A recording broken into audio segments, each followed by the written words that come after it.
Welcome to World War II Chronicles, a weekly tribute to America's fighting men and women in commemoration of the Second World War. These programs are narrated by Ed Herlihy and are based on the news broadcasts of the war period from the recorded sound collection of the National Archives in Washington, D.C. Throughout January 1942, Douglas MacArthur and his troops found themselves in an increasingly precarious position.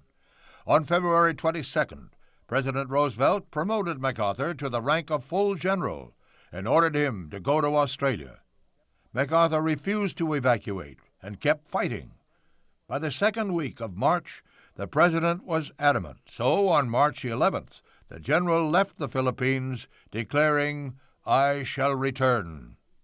The president grinned as he told us secret details of how General MacArthur escaped from Bataan. MacArthur, he said, took a rowboat, disguised himself as a Filipino fisherman, and rowed right past all the Japanese warships and on 2,500 miles to Australia. Needless to say, the president was just having a little fun.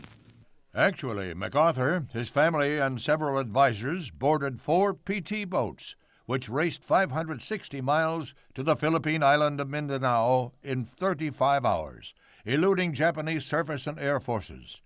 Shortly after midnight, on March 17th, MacArthur was flown to Australia. In Australia, it's now late Saturday morning, and it's probable that General MacArthur has by now reached his Australian Army headquarters to formally take over the big job of halting the Japanese advance and preparing a counteroffensive to throw back the invaders. MacArthur's task as Supreme Commander of Allied forces in the Southwest Pacific was to buttress the tiny Australian force of 25,000 men and 260 obsolete aircraft. Soon after landing in Australia, MacArthur met with the press.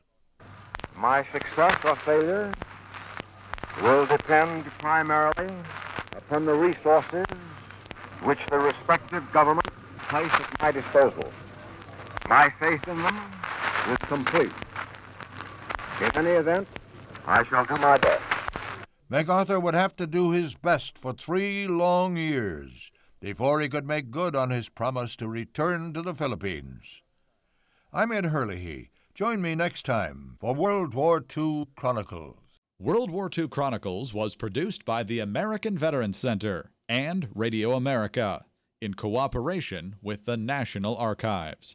To listen to more episodes, subscribe on iTunes or visit AmericanVeteransCenter.org.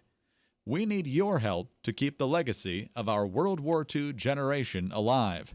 Visit AmericanVeteransCenter.org to make a donation to support World War II Chronicles and the ongoing work of the American Veterans Center.